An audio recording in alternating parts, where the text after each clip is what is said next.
Hi, this is Julia M. Spencer. I'm a real estate advisor, investor, and your #1 source for real estate advice online. Welcome to the backyard of one of the houses that my family owns here. I'm on vacation here in Germany, and I wanted to record this brief video about something that came up on my trip to here, a question that I wanted to answer. And this question is basically 5 reasons why you should not get a reverse mortgage if you're the age of 62 or older and you're considering to get a reverse mortgage. First off, before I get into the topic any further, do not forget to go to my website. It's at the bottom of this video, juliamspencer.com. Subscribe to my newsletter there. Published several audiobooks on real estate investing on all kinds of topics, such as how to be a landlord, how to invest in the United States as a foreigner, and also my newest book on tax sale foreclosures. And I'm actually working on a second book on tax sale foreclosures, which will answer a lot of questions that you've had about the first book and addresses a lot of information that was I got from comments on my YouTube channel. And by the way, go to my YouTube channel today. You can Google my name, juliamspencer.com. The M stands for money, and you can subscribe there. I post videos almost daily on all kinds of topics and informational things and things that I record and places that I go. I travel a lot. I have a really cool leisure lifestyle with real estate investing, and I want to help you to get to where I am as well. So what's a reverse mortgage, you may ask? A reverse mortgage is a type of home equity loan that does not require payment. It is usually repaid when the borrower either dies or moves out. It's also called a home equity conversion mortgage, or HECM. So here are 5 reasons why you should not get one of those reverse mortgages. First off, you plan to leave your real estate to your heirs when you die. Obviously, that's pretty obvious, because obviously if you have a reverse mortgage when you die, the loan becomes due, or else the mortgage company will foreclose on your home and then use the money gained from that foreclosure to repay your loan, or they keep the property and just sell it outright. So that is kind of like the insurance for them to get their money back. So you would not be able to leave your real estate to your heirs if you get a reverse mortgage. The second reason is you're living with someone in the home. For example, if you have somebody living in the home that's your children, or maybe another family member, a boarder, or a tenant, those people would have to obviously also move out when you leave or when you die. The next reason is you might move soon. One of the stipulations of reverse mortgages is that you actually have to live in the home. If you have ill health, which is probably or maybe why you even need the money for medical bills, if you're not healthy enough to live in the home, if you move out of the home for a nursing home or something like that, you won't be able to stay in the home or keep the home if you move out of it.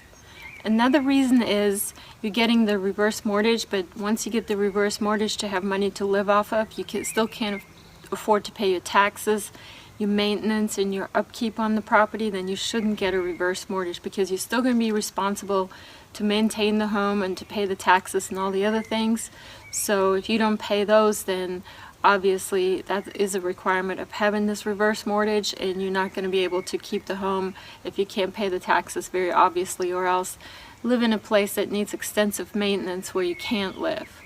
And the last reason is if you need more money for medical bills in the next future. For example, if you're of ill health, you're maybe elderly, and you need the money to pay off some debt that you accumulated for medical bills, and you may need more money, and that's a reason usually a lot of people that are elderly get reverse mortgages. But if your costs are going to increase in the future, obviously your payment from the reverse mortgage is not going to increase to match with that. So that's a really bad idea to get a reverse mortgage if you anticipate additional medical bills in the future. Now, another stipulation that most reverse mortgage companies have is that you have to be 62 years or older to get one. So the question that I had recently from a friend, she wanted to get a reverse mortgage for her elderly mom who is 85 and she is nearing 60, and they both wanted to get on the mortgage so that when the mother dies, the daughter can still live in the home. Now, she's still a couple years away from being 62, so that's kind of not an option for her, because if she gets on this mortgage and the mother dies before the daughter turns 62, guess what? They lost the house, she has to move out, and the money has to be repaid, or else the house goes to the mortgage company.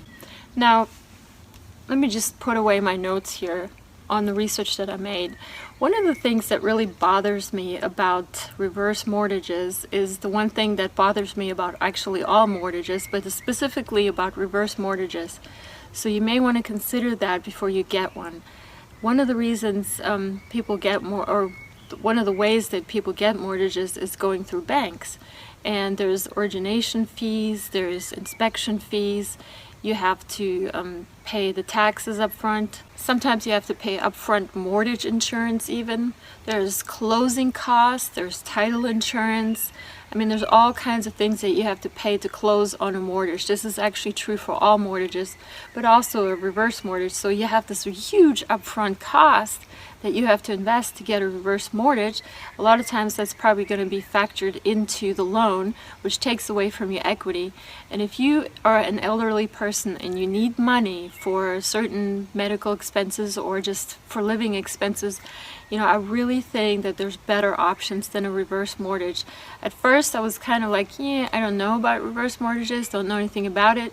But now that I've done a little bit of research on it, there's a couple better ways to get money if you're elderly and you're on a limited budget and you need to improve your income a little bit as an elderly person. You're in a fixed income, you want maybe more money every month.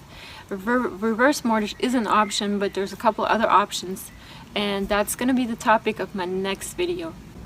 So for more tips like this, go to my website. It's juliamspencer.com. It's at the bottom of this video.